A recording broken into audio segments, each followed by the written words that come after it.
Hello, welcome back. My name is the Jordan, coach of the Virginia Vikavolts, and I am here analyzing the top 8 teams of the upcoming VBL-S VGC Draft League season. Top 8 is my guess, and it does not account for player skill and the things I don't know about. I have another video where I analyze the first 8 teams who are not far behind and have their own cool stuff. I also get into the rating system in that video. Just know that it's not the end-all be-all, and we're talking about how teams function in practice, holistically rather than individual numbers. So let's jump right in with the number 8 ranked team, and that is the Grafton Gengars, coached by Canner. Canner is new to VBL-S, though I know them from another draft league and know that they're a talented player.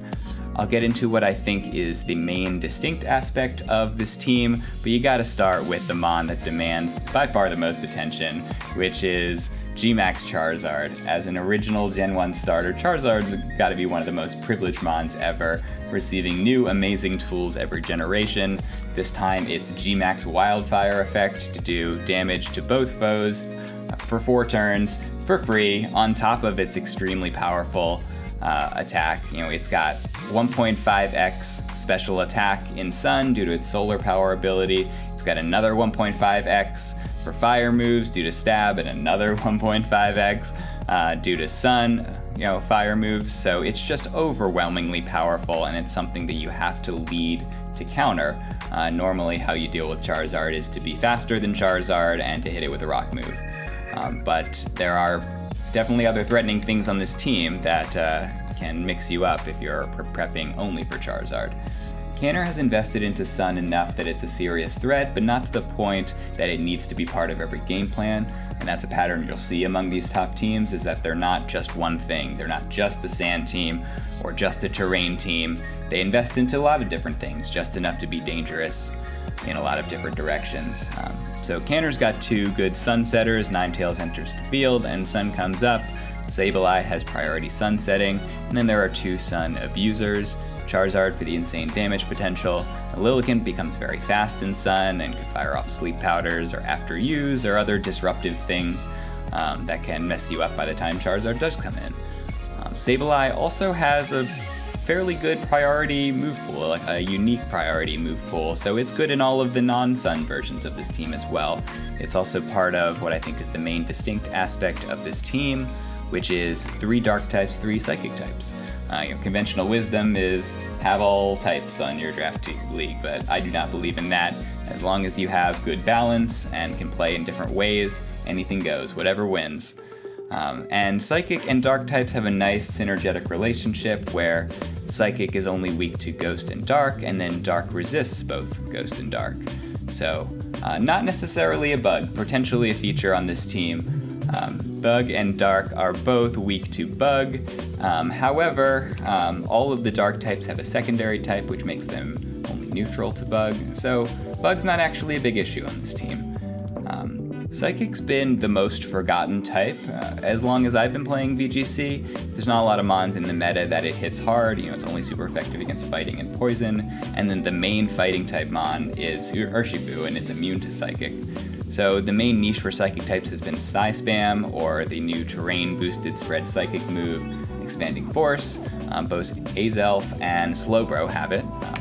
Any of these guys can max and set Psychic Terrain via max Mindstorm. These 2 also have manual setting of Psychic Terrain, so I could see how that'd be an occasional option of some strong Psychic type moves. Before I get to the limits of that idea, I do want to point out a couple of other great things on the team. There's a wonderful, very nice to look at, this gradual speed tiering. Makes it very difficult for the opponent to figure out what to invest in to outspeed. And then there are also, on top of that, 2 Tailwind setters and good taunters. That combination makes it very hard for opponents to come up with any plan that reliably takes speed control away from this team. There's also a ton of good overall support options, Togetic the Redirector, Sableye, as I mentioned, Latios, Mandibuzz. They all do different things, they all disrupt the opponent in different ways. But the limitation of the Psychic and Dark, Avalanche is that there's some redundancy among some of these mons. They don't cover a ton of ground. I feel like while Azelf is a wrecking ball, there's not a ton it adds to the team on top of. Latios and Slowbro. I mean, it does have a little bit more speed, a little bit more power, but as I said, Psychic doesn't hit too many things that hard. You're not actually going to be using your Psychic moves, so you're not using your stab attacks, and their numbers aren't quite as good when you consider they're using coverage moves a lot of the time. I think this team is struggling a bit in offensive choices that are not Charizard. When every time Charizard's vulnerable and Psychic's not terribly effective, who's the max threat? I mean, is it Bisharp? I kind of think Bisharp's a little too frail in many cases. Who's exerting the offensive pressure? And then the Trick Room is a little bit light, so I don't really see a setting Trick Room with Slowbro and then maxing Octillery. Maybe sometimes, but I think the best thing about Octillery is its Water Spout and its Sniper, Focus Energy, Water Spouts. All of that stuff is better when it's not maxed.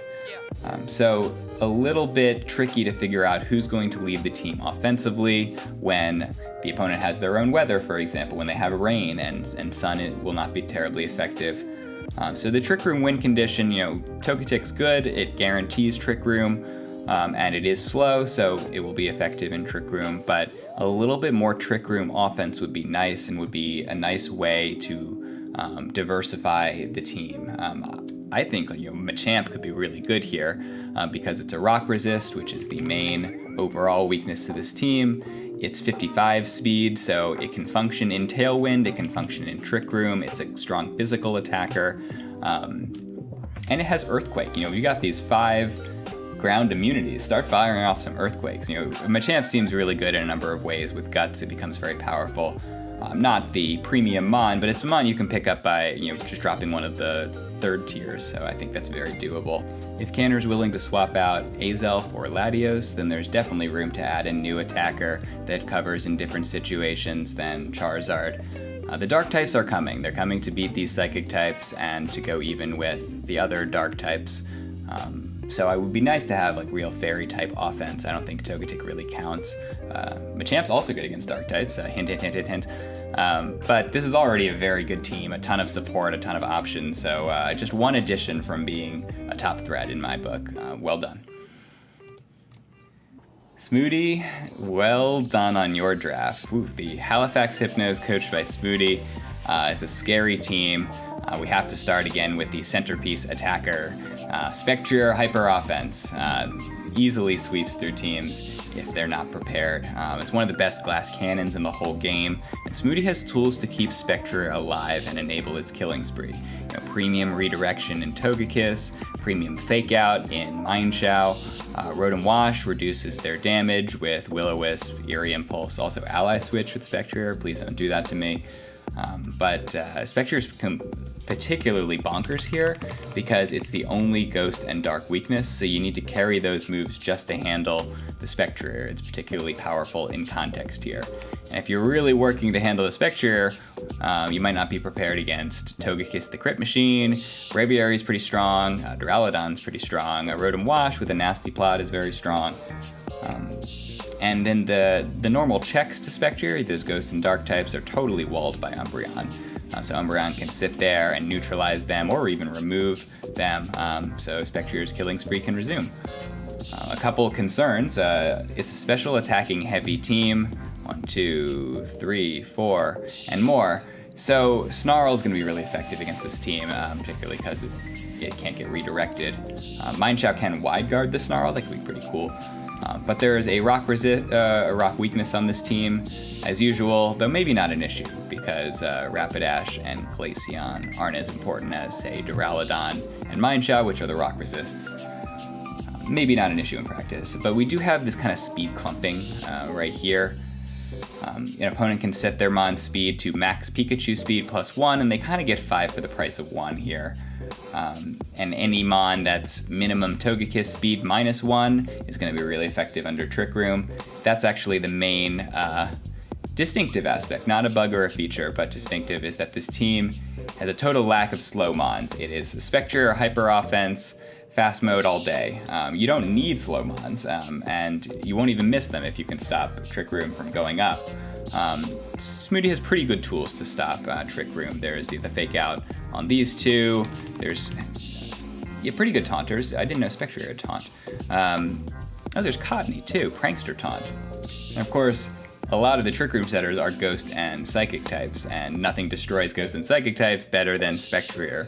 So I think Smoody will potentially be able to keep things in fast mode, win with Spectrier, win with the mid-speed Mons, plus Braviary Tailwind, Rotom Electrowebs, maybe some Max Airstreams. Reliably stopping Trick Room will be tricky and will require precise leads. I'll keep my fingers crossed for Smoody though. Let's go to who I think is in 6, which is back here, because it's me, the Virginia Vikavolts. The theme of my draft is Freaks and Geeks. This is my 5th draft, and I've continued my goal of never repeating a draft pick except for my mascot.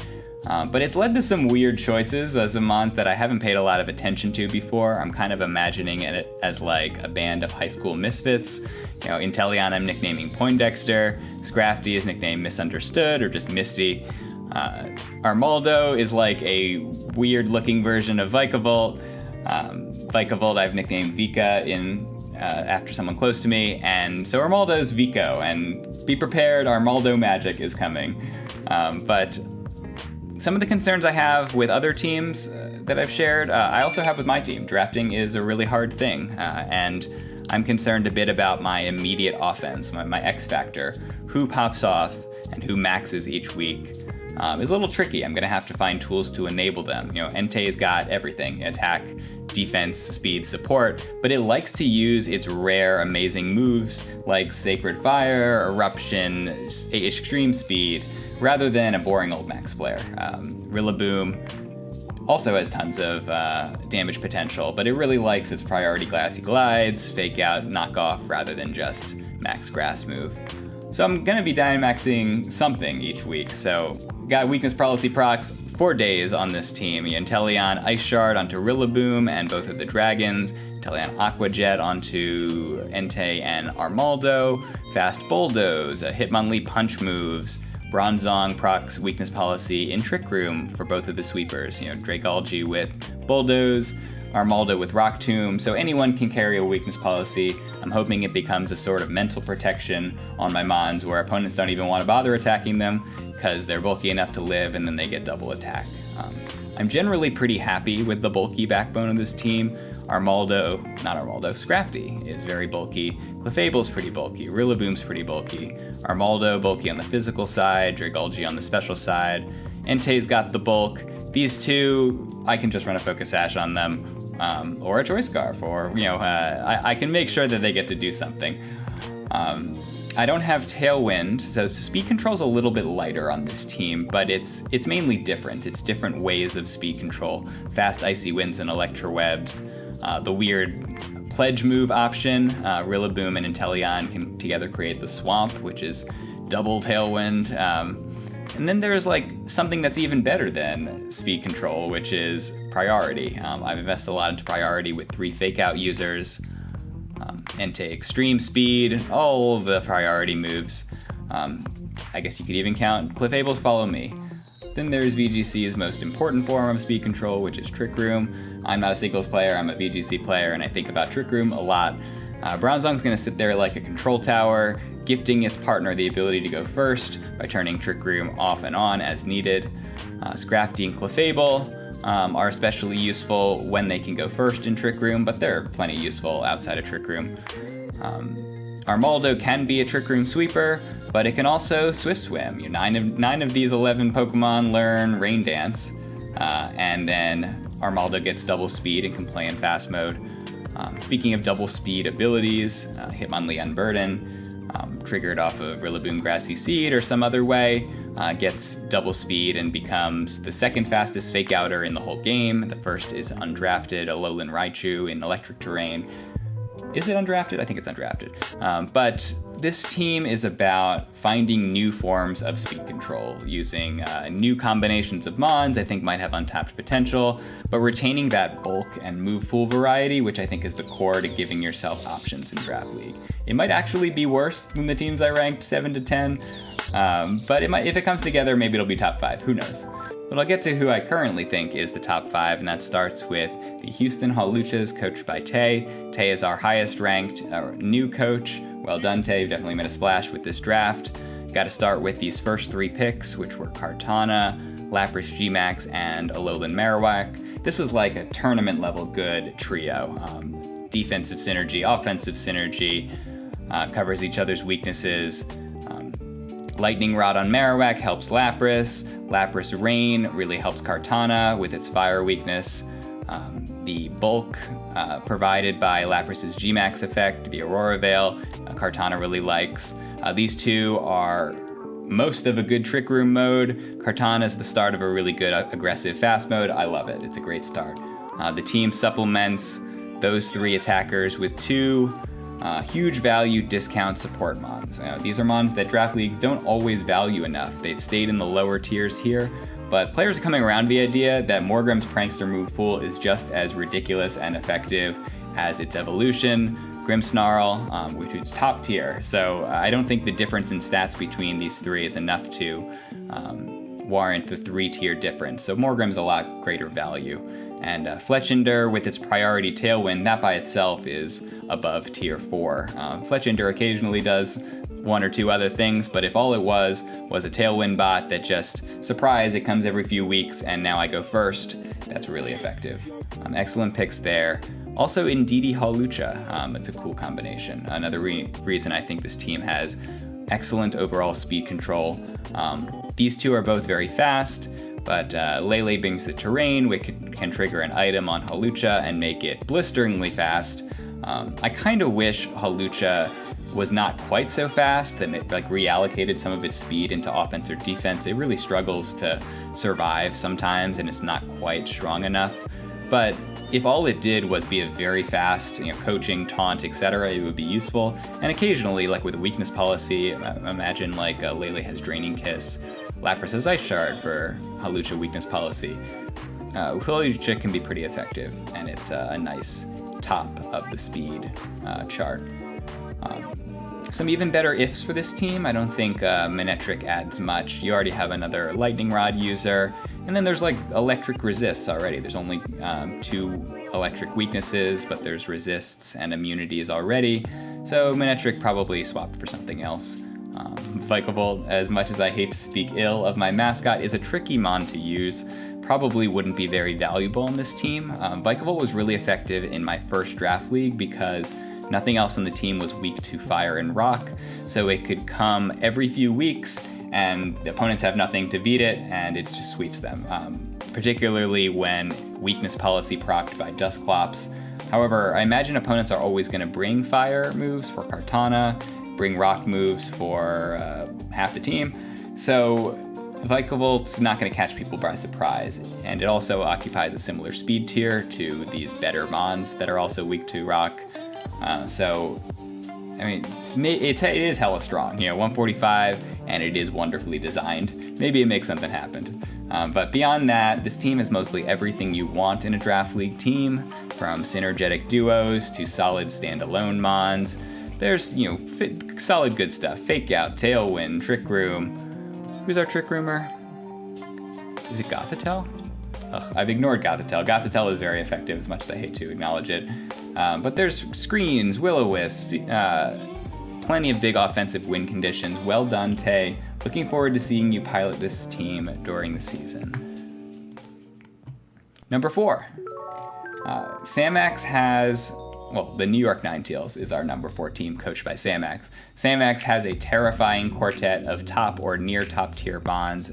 That is Comfy Goodra, Incineroar, and Amoonguss. Just that. That's an entire team. Ridiculous. Incineroar and Amoonguss in particular have been the bane of competitive Pokemon for years. So I hear. I've only started this year. But they have uniquely oppressive tools. I'm already sick of fighting them for the rest of my life.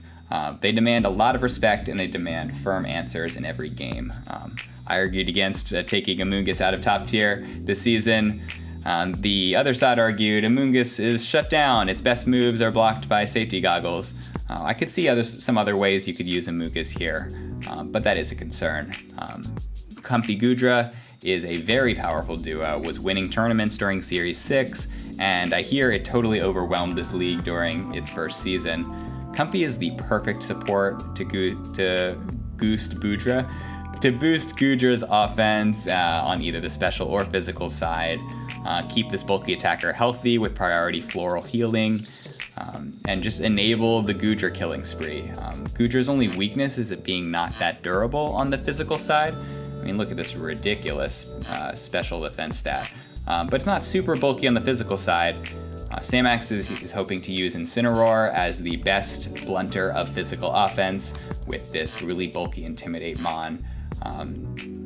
Incineroar shuts it down with Will-O-Wisp, can shut down physical attackers with Parting Shot, Taunt, Intimidate, Fake Out, the rest, the Incineroar stuff. The only thing I can think of that looks reliable against this power foursome is something that punishes Intimidate, like Defiant competitive abilities, or takes advantage of stat drops like Burning Jealousy. Something that keeps Incineroar away so that the physical attackers can try to beat the Goodra. Also, a very fast Fake Out handles Comfy and Incineroar and Amoonguss, at least for one turn. Samax spent all of his flexible points on these 3 tier 1 mons, so the picks after that are a little bit more on the niche side, as you might expect. The team is relatively slow, with no big attackers faster than Goodra at 80. I imagine Samax is going to use Cinccino to make up for the speed gap, as he did last season. This guy, Scarf After You, can bring anything up to go first. Mantine also has Tailwind, so that can help out these mid-speeders going first. The trio of super supports I mentioned before, Incineroar, Comfy, Amoonguss, also Klefki, they're all shut down by Taunt. It's good that Samax brought a Taunt immune Trick Room setter, but Taunt is also something to bring against Samax's team. I see a little bit of ground and fighting weaknesses. I think they together will make it hard for Magzone to accomplish much.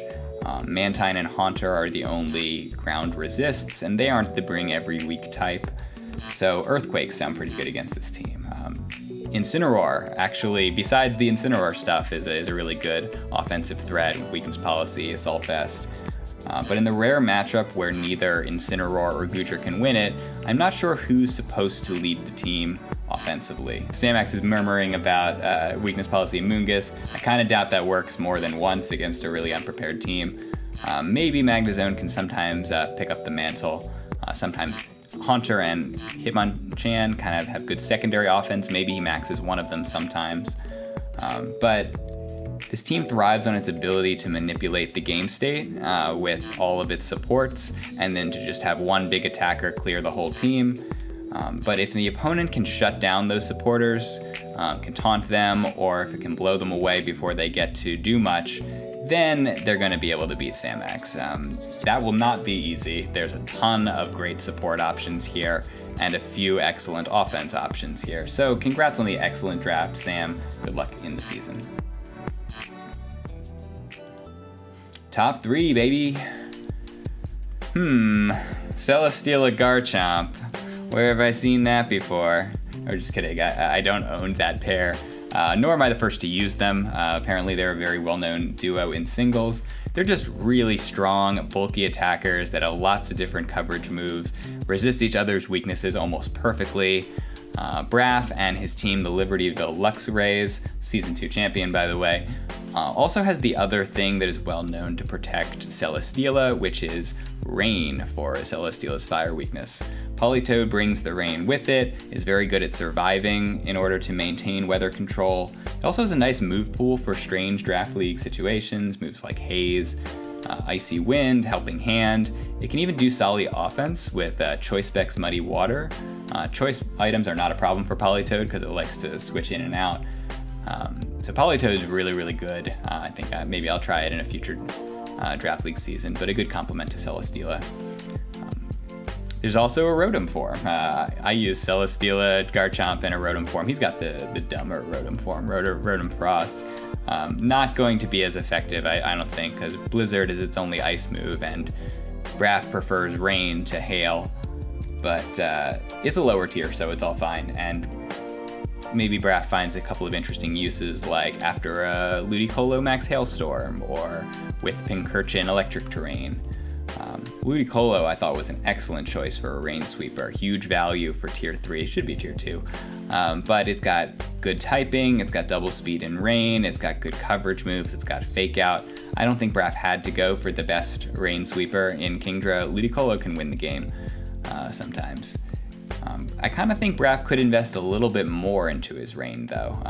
It's not too heavily invested, which I think is generally a good idea to be into different things, but Politoed is so good, and only 2 fire weaknesses. Maybe you grab another thing that's weak to fire that will no longer be a factor once rain is up. This is a top tier team, not just due to its synergetic, top tier, but it's high value mid tier picks. I got into Ludicolo, but Conkeldurr is brutally strong, even more so after its Guts boost. Solid Trick Room Sweeper, or just using priority Iron Fist Mach Punches. I have no idea why Conkeldurr is tier 2 instead of tier 1. Aromatisse is one of the quality Trick Room setters that we kept in tier 3. Even slower than all the mons that are at Beast 30. So Trick Room, and then after use to bring anything below all of these mons, anything can go first in Trick Room alongside Aromatisse. And then it's got reasonably strong Dazzling Gleams too. 99 base power Dazzling Gleam is good for cleaning up. Kangaskhan is another huge value pick, tier 4. If I had a separate area for value, Braff's getting 4 out of 5 or 5 in value picks. Just fast, strong, fake out that hits everything due to Scrappy.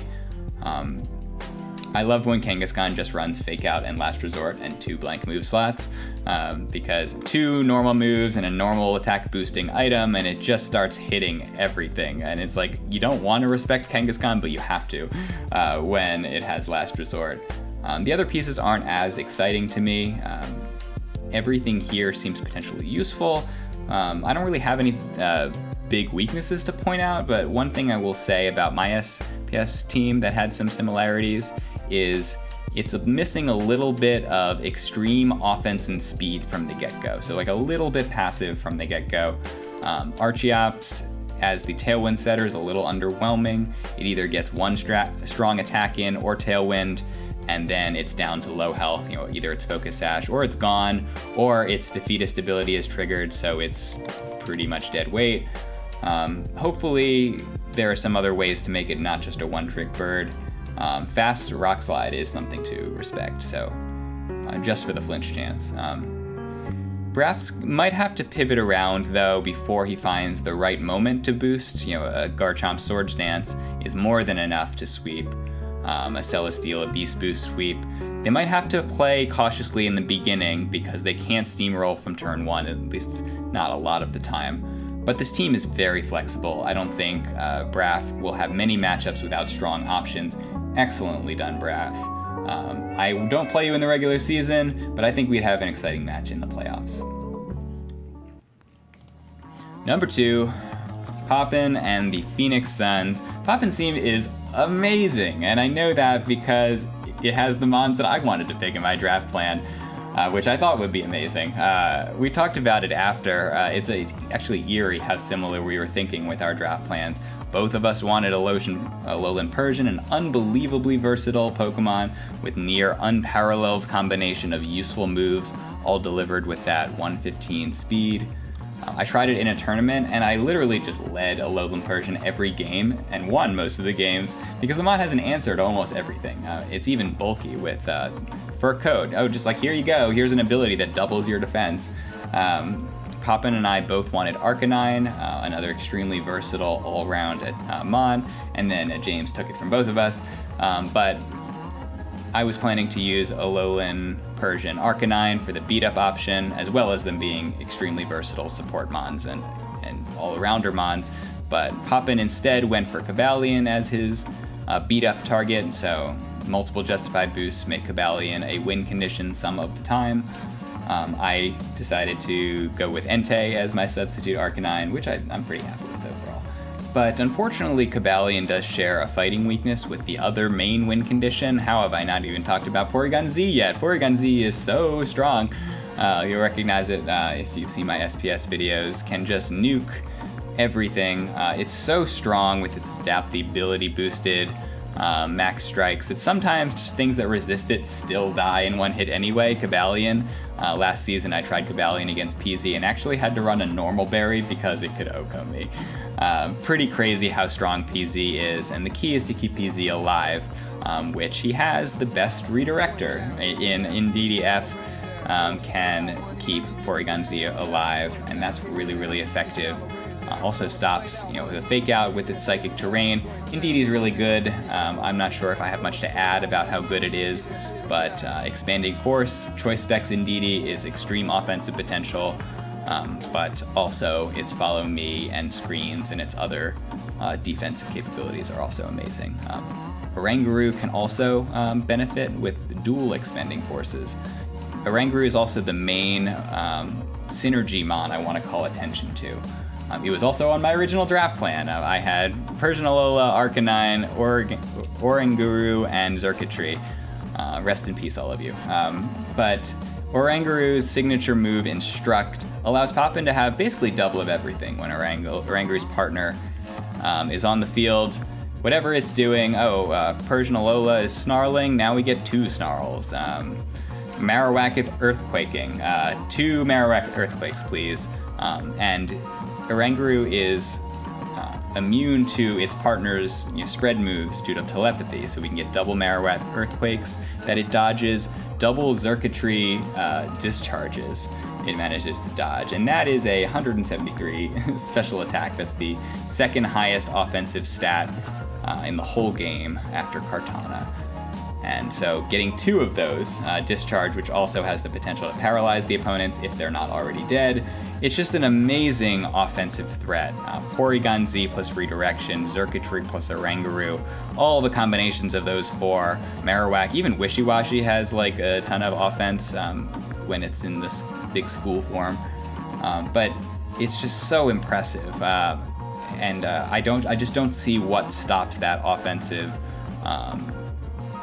engine. And I haven't even gotten to the rest of Oranguru's moveset, which has got a fair amount of good moves. It's got good overall bulk, it sets Trick Room, it imprisons Trick Room when Poppin's insistent upon fast mode.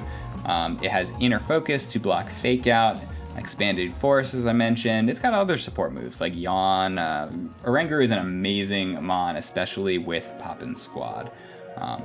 The Phoenix Suns are missing some things that are commonly thought to be the foundation of Draft League rosters, such as having lots of different types, Fire, Water, Grass Core, Dragon Fairy, Steel Core.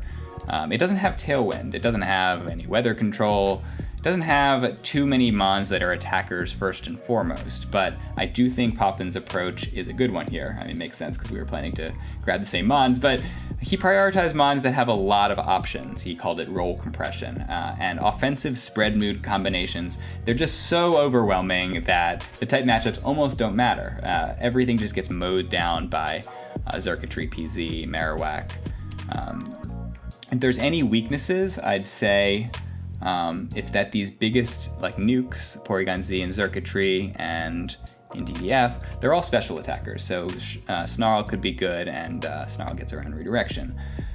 So they make those offensive win conditions not quite as threatening. Redirection might give Poppin a hard time as it prevents Oranguru Instruct, it prevents Persian beat up onto Cobalion. Redirection buys opponents 1 turn to maybe take out Poppin's big offensive threat. There are 2 good fake outers on Poppin's team, which beats redirection. But Psychic Terrain might be up sometimes, so that's kind of tricky. That would inadvertently protect the opponent's redirectors. I kind of think opponents were going to have to rely on status moves like Paralysis or Sleep. Poppin's team isn't nearly as deadly if its duos aren't working together consistently. And speed control isn't that great on this team if it's not good enough to overcome Paralysis, at least sometimes. So this is such a cool team. Congrats to Poppin for getting to my picks before I did. For now on, they're yours. I won't complain about it anymore. There's enough stuff here I can't even get to, like Unburdened Slurpuff's really good. Hitmontop's just a great general support mon. Frankly, PZ and DD will keep you plenty busy. Start prepping now for Poppin, guys. Are we ready to move on to the #1 ranked team? It's happening! It's the London Aces, coached by AC. where do you even begin with this team? It is amazing. AC managed to get a team of all value mons. Like, all of these guys are good for their tier, while he still built a team with great synergy, great offense, a ton of speed control. It's got it all. AC is developing a bit of a brand, so maybe we'll start with the mons he re-chose from last season, Gourgeist Chandelure and Galarian Moltres. He likes the interplay between Psychic, Ghost, and Dark, which I talked about in my review of the Gengars in the beginning of the vid. Moltres protects these guys, and Moltres is just so bulky, so reliable, has many ways to boost its attack via Berserk, weakness policy, nasty plot. Moltres doesn't have a ton of variety. It tends to run 4 out of the same 5 or 6 moves each week, but apparently that's all it needs. Moltres was the regular season MVP last year, and AC is a strong contender to do it again this year. That said, Moltres won't be able to get all the KOs this time around if Tyranitar and Excadrill have already killed everything. These are the 2 most well-known sand Pokemon. It's a well-known duo. They both have huge power, both Dynamax targets, both can carry weakness policy, both can carry a Focus Sash.